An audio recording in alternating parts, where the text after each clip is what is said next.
Alright, welcome back to another episode of Thermodynamics. Sorry about the little break in videos. I'm going to talk a little bit about the first law of thermodynamics. And I'm going to try to be a little brief with it, but it is an important thing because, well, it's called, the first law of thermodynamics. The first law states that energy is conserved. And you probably heard this in middle school even, energy isn't created, it's not destroyed, it's just conserved, it's transferred. And as far as, the math that goes into it, it gets a little more complicated because it's just written in so many different ways. One you'll see is this one, which basically just says the total energy of like a system or a process is equal to the heat in minus the work developed by a system. Another form you'll see is this change in kinetic energy plus the change in potential energy plus the change in internal energy of the system is equal to the heat transfer in minus the work developed by the system. And what all of this means is this. But you'll also probably see it in another form where these two are neglected, and so what you're left with is just the change in internal energy is equal to heat in minus the work developed by the system. I think the reason for this is like a lot of times these two guys are just kind of negligible. You'll see that in probably a lot of problems where it's more of a focus on internal energy because kinetic and potential, it's not that they're not important, it's just that they're a lot smaller.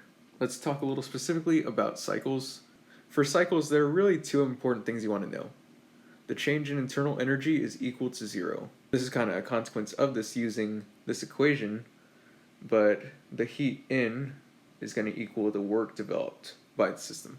And honestly, this isn't going to be a super hard problem. It's just like kind of knowing these little details and knowing the notation. Notation is the weirdest thing I think for these problems, but it shouldn't be too bad. Alright, so one last thing I do want to talk about, notation is what exactly, a negative Q means or a negative W means. So in the context of like Q, let's say this is our system, and so everything around it is like the surroundings, right? Say we have some heat transfer in, and let's say there's also some heat transfer out. This guy, the Q in, is what we consider a positive, and this Q out is what we'd consider negative. It's like when you see that negative 200 in the process 1 to 2, that just means there's a heat transfer out. Okay, I was going to go into this whole thing of explaining the notation for work, but it's just kind of confusing me a little bit. It's just been a long day, sorry. But basically, change in internal energy equals the heat in minus the work out. And what do I mean by out? I just mean it's producing like work. For example, if you have a turbine, it's going to, produce work through shaft power, right? But if you have a pump, it's going to require power input. So really, it's a lot of semantics. It'll make a lot more sense when I'm not like mentally drained. So we're going to move past it. Alright, so this problem states a system undergoes a cycle of 4 processes. Some energy transfers and changes are given. Find the missing values. All values are in kilojoules. And right now you might be thinking, a kilo what? And I'd say, no, not a kilowatt, a kilojoule. So what we're going to do first is we're going to just write those assumptions down, right? The change in internal energy of a cycle, like the total cycle overall, is equal to 0. In consequence, we know that the heat in is going to equal the work developed. With this first assumption, we can actually go ahead and just solve C, because we know that the sum of the changes in internal energy are going to equal 0. We get 0 plus 400 kilojoules for 3 to 4 minus 1200. And this is going to be plus some value plus C. It's equal to 0, right? So C is going to equal to 800 kilojoules. Now that we have that one out of the way, we're going to go ahead and move our way to A. Let's use our equation.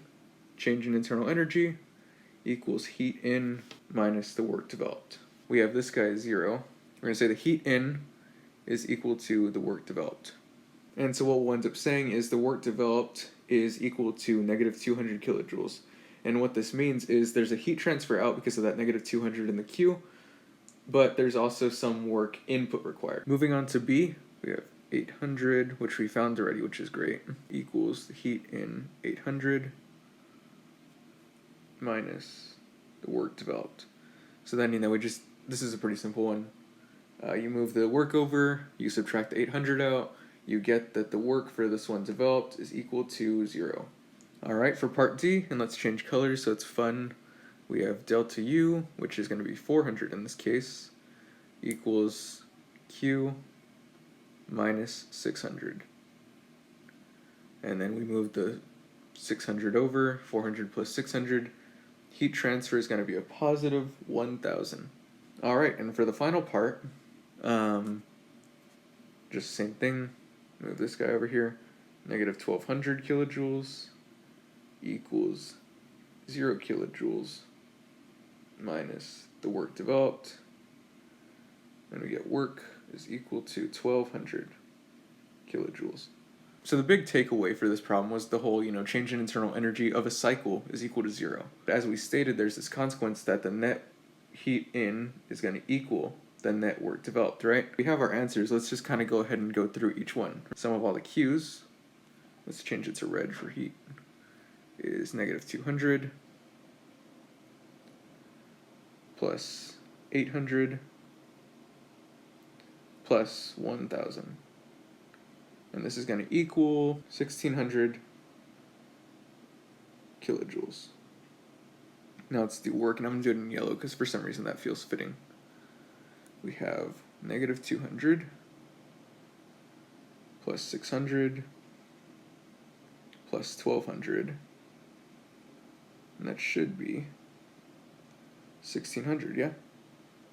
And so this is always a good check. Like if you have a problem like this on exams or homeworks, this is a really good check to use. So yeah, that's going to conclude this episode. Sorry if it was a little rough. I'm just really tired. It's like the second day of classes and it's just like really spaced out. So I'm trying to just find my rhythm again. I think next episode will be on like cycles, like very basic level cycles of, coefficient of performance and stuff.